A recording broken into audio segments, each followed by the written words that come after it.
2014 में आई ये book magic word उन 7 वर्ड्स के बारे में बताती है जो हमें हमारे एक्शन को करने के लिए मोटिवेट करते हैं। किसी भी व्यक्ति को अपने गोल्स तक पहुंचने के लिए किसी न किसी की नीड होती है और इस बुक की हेल्प से हम जानेंगे कि किस तरह आप उन नीड को पूरा करने के लिए इन मैजिक वर्ड्स का यूज करके किसी दूसरे व्यक्ति के साथ कनेक्शन बना सकते हैं। हेलो दोस्तों, मैं हूं राजीव और आज की बुक समरी है मैजिक वर्ड्स और इसे लिखा है टिम डेविड ने। तो आइए इस समरी को शुरू करते हैं। मैजिक वर्ड्स आपको दूसरों के साथ मोटिवेशन के जरिए कनेक्ट करते हैं। इस समरी में आप उन 7 मैजिक वर्ड्स के बारे में जानेंगे जिनकी मदद से आप किसी को भी परसुएट कर सकते हैं।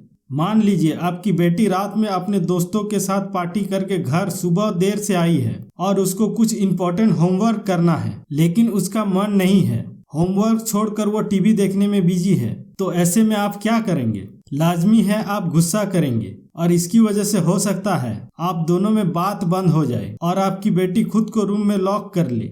इस समरी में हम ये जानेंगे कि किस तरह से कुछ मैजिक वर्ड्स यूज करके हम किसी से कोई भी काम करवाने के लिए उसको मोटिवेट कर सकते हैं। तो चलिए शुरू करते हैं। आखिर ये मैजिक वर्ड होते क्या है? आपके दिमाग में कई तरह के वर्ड्स आ रहे होंगे, लेकिन हम आपको बता दें कि मैजिक वर्ड्स पूरी तरह से डिफरेंट होते हैं। मैजिक वर्ड्स दूसरों को मोटिवेट करते हैं और अगर आप मैजिक वर्ड्स का यूज करते हैं तो आप एक इफेक्टिव कम्युनिकेटर की लिस्ट में आ जाते हैं। और ये बात तो हम सभी जानते हैं कि लाइफ में सबसे जरूरी चीज है कम्युनिकेशन।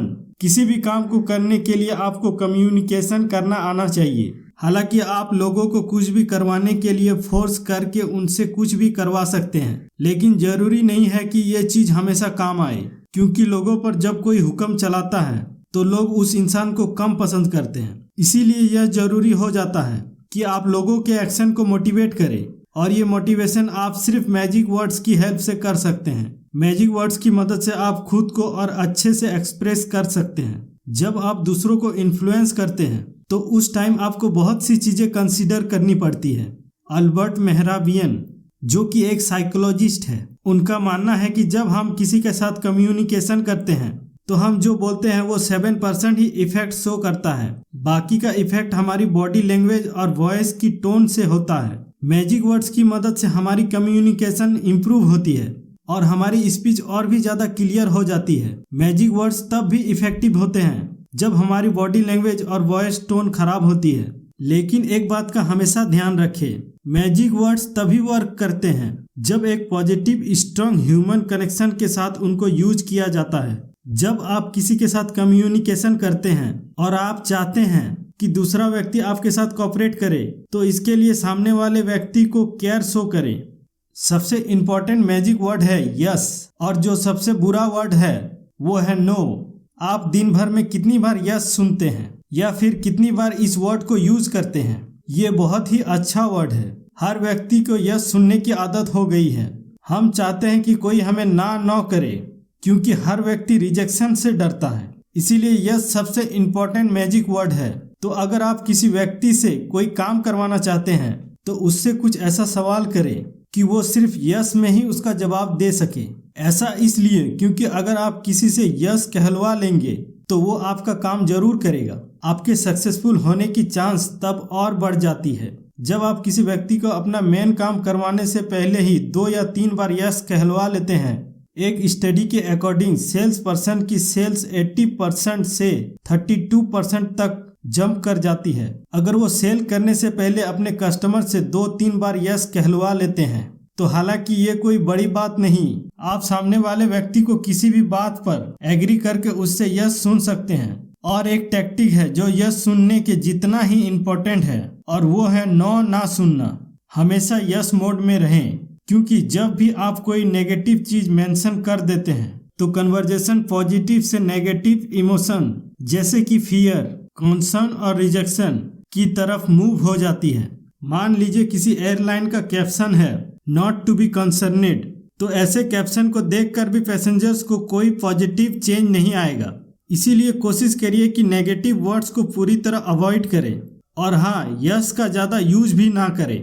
याद रहे कि ये वर्ड बहुत पावरफुल है, इसलिए इसका यूज समझदारी से करें। अटेंशन ग्रैब करने के लिए कन्वर्सेशन के बीच में नेम का यूज करें, और अगर आप डायरेक्ट अटेंशन चाहते हैं तो बट यानी कि लेकिन जैसे वर्ड्स का यूज करें।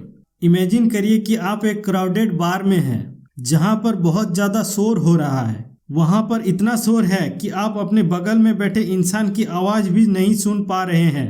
लेकिन इसी बीच अगर कोई आपका नाम पुकारेगा तो कुछ भी हो जाए आपका ध्यान उस ओर चला ही जाएगा। तो आखिर ऐसा क्यों होता है? क्योंकि बायोलॉजिकली हम अपना नाम सुनते ही उसकी और अटेंशन शो करते हैं, और इसलिए नेम एक बहुत अच्छा मैजिक वर्ड होता है। तो अगर आप किसी की अटेंशन चाहते हैं तो सबसे पहले उनका नाम लेकर उनका ध्यान अपनी ओर करें और फिर अपनी बात कहें। कोई भी इंसान जब अपना नाम सुनता है तो उसको ज़्यादा वैल्यूएबल और इम्पोर्टेंट फील होता है। शायद इसलिए ही यह साबित किया जा चुका है कि अगर किसी इंसान का नाम कैथी है तो वो पेप्सी और कोक में कोक को प्रीफर करता है, और अगर किसी इंसान का नाम पीटर है तो वो पेप्सी प्रेफर करता है। नाम के पावर की इम्पोर्टेंस इसी बात से लगाई जा सकती है कि जॉर्जिया में जॉर्जिया नाम की महिलाएं किसी और जगह के कंपेयर में 88% ज़्यादा है। एक और मैजिक वर्ड जो आपको सरप्राइज कर सकता है वो है बट, यानी कि लेकिन। इस वर्ड की पावर बहुत स्पेसिफिक होती है।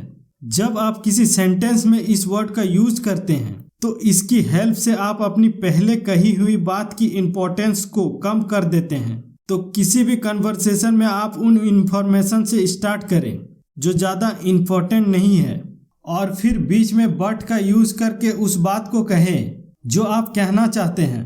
एग्जाम्पल के लिए मान लीजिए कोई डॉक्टर अपने पेशेंट को इंजेक्शन लगाना चाहता है तो वो पहले से ये बता दे कि वो इंजेक्शन लगाने जा रहा है, लेकिन फिर बट का यूज करके वो डॉक्टर अपने पेशेंट का ध्यान किसी और चीज की तरफ डाइवर्ट कर सकता है। बिकॉज और इफ लोगों को कुछ करने और सोचने के लिए मोटिवेट करते हैं।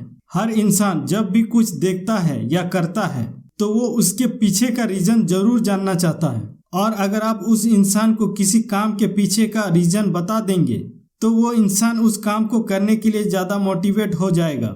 और इसलिए बिकॉज भी एक मैजिक वर्ड है। हार्वर्ड के एक प्रोफेसर ने बिकॉज की पावर के ऊपर एक बार स्टडी की थी। वो कॉलेज के ऑफिस की फोटोकॉपी मशीन के पास जाकर लाइन को ब्रेक करते थे और बिना किसी एक्सप्लेनेशन के साथ पहले मशीन यूज करना चाहते थे, और ऐसा करते टाइम वो 60% टाइम ही सक्सेसफुल हुए। इसके बाद उन्होंने लाइन ब्रेक करने के लिए एक्सप्लेनेशन देते टाइम बिकॉज वर्ड का यूज किया तो वो 93% टाइम सक्सेसफुल हुए। हालांकि बिकॉज यूज करने के बाद वो कोई सॉलिड रीजन नहीं देते थे। बिकॉज एक पावरफुल वर्ड है, लेकिन याद रखिए कि आप किसी को जबरदस्ती मोटिवेट नहीं कर सकते। मोटिवेशन किसी भी इंसान को खुद डेवलप करना पड़ता है। तो अगर आपकी कोई कंपनी है और आपके एम्प्लॉय डेडलाइन के अंदर काम नहीं खत्म कर पा रहे हैं तो उनसे पूछिए कि प्रॉब्लम क्या है। ऐसे में उनको अपने लिए बिकॉज ढूंढना पड़ेगा, यानी कि कोई रीजन ढूंढना पड़ेगा, और जब वो रीजन ढूंढ लेंगे तो अपने वर्क की और ज़्यादा मोटिवेशन के साथ काम करेंगे। एक और मैजिक वर्ड है इफ, यानी कि अगर। ये वर्ड लोगों को हाइपोथेटिक और क्रिएटिव सोचने पर मजबूर करता है। मैथ्यू कराफोर्ड और उनके कलीग्स ने एक बार इफ वर्ड की पावर को समझने के लिए एक एक्सपेरिमेंट किया। उन्होंने कुछ पार्टिसिपेंट को 2 सेम लेवल की फुटबॉल टीम पर बेट करने के लिए कहा। अगर एक किसी रिसर्चर ने ये बोला कि मैं तो पहली टीम पर बेट लगाऊंगा, तो बाकी के 76.5% पार्टिसिपेंट ने अपनी फ्रीडम शो करने के लिए दूसरी टीम पर बेट किया।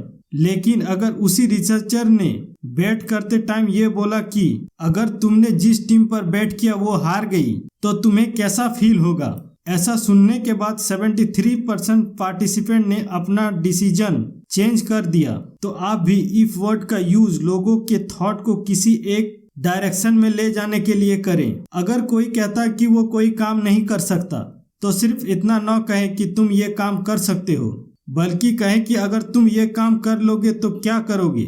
जब आप किसी के ऊपर रिस्पॉन्सिबिलिटी डालते हैं तो हेल्प वर्ड काफ़ी हेल्प करता है, और थैंक्स की मदद से आप मोटिवेशन लेवल हाई कर सकते हैं। जब आपसे कोई हेल्प मांगता है तो आपको इम्पोर्टेंट फील होता है और आपको लगता है कि कोई तो है जिसको आपकी ज़रूरत है।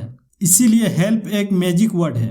हालांकि जब आप किसी की हेल्प करते हैं या आपकी कोई हेल्प करता है तो आपको उस व्यक्ति के साथ एक स्पेसिफिक वे में काम करना होता है।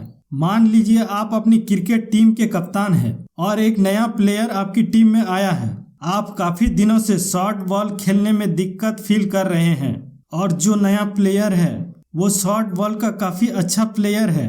तो अगर आप उस प्लेयर से हेल्प लेंगे तो उस नए प्लेयर को कॉन्फिडेंट मिलेगा और उसे इम्पोर्टेंट फील होगा। एक लास्ट मैजिक वर्ड है थैंक्स। थैंक्स का यूज बिजनेस में काफी होता है। बिजनेस को अपने कस्टमर को थैंक्स करना होता है और बॉस के लिए जरूरी है कि वो अपने एम्प्लॉय को थैंक्स करे।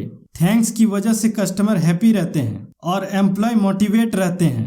अगर आप एम्प्लॉय को थैंक्स कहेंगे तो उनको लगेगा कि उनकी वैल्यू की जा रही है, इसलिए वो जॉब को और अच्छे से परफॉर्म करेंगे। और अगर उनको किसी अच्छे काम के लिए प्रेज नहीं किया गया तो शायद उन्हें अच्छा ना लगे। हालांकि अगर आप एक ही काम को बार बार करेंगे तो वो काम आपको कम सेटिस्फेक्शन देगा। और अगर आप सेम काम करके बार बार प्रेज की उम्मीद करेंगे तो ये गलत होगा। इसलिए आप अपने एम्प्लॉय को उनके काम को प्रेज करके खुश रखें। याद रखें कि एम्प्लॉय के बिना बिजनेस कुछ नहीं है। अपनी कंपनी में थैंक्स कल्चर शुरू करें जहां पर सभी का कंट्रीब्यूशन वैल्यू किया जाता हो। तो अब समरी के कंक्लूजन पर आते हैं। कम्युनिकेशन किसी भी तरह के ह्यूमन इंटरेक्शन के लिए बहुत जरूरी है। तो अगर आपको किसी व्यक्ति के साथ स्ट्रॉन्ग कनेक्शन बनाना है तो मैजिक वर्ड्स का यूज करें। Yes, but, if, thanks, help, ये सभी मैजिक वर्ड्स हैं। ये सारे वर्ड्स बहुत पॉपुलर होते हैं लेकिन आपको इनका सही यूज करना आना चाहिए। तो क्या करें? नो का यूज तब जरूर करें जब नेसेसरी हो। हमने शुरू में जाना कि नो का कम से कम यूज करें, लेकिन अगर आपको कोई एक्सप्लॉइट कर रहा है तो नो का यूज जरूर करें। किसी को अपना एडवांटेज ना लेने दे, इसलिए जब जरूरत हो नो का यूज करें। तो ये समरी यहीं समाप्त होती है। ये समरी आपको कैसी लगी आप हमें कमेंट में जरूर बताइए और आप कौन सी समरी सुनना चाहते हैं ये भी बताइए। हम आपकी बताई गई समरी को बनाने की पूरी कोशिश करेंगे। और वीडियो को लाइक करें। अगर आप इस चैनल में नए हैं तो चैनल को सब्सक्राइब करें। तो मिलते हैं एक और नई बुक समरी के साथ। तब तक के लिए जय हिंद, जय भारत।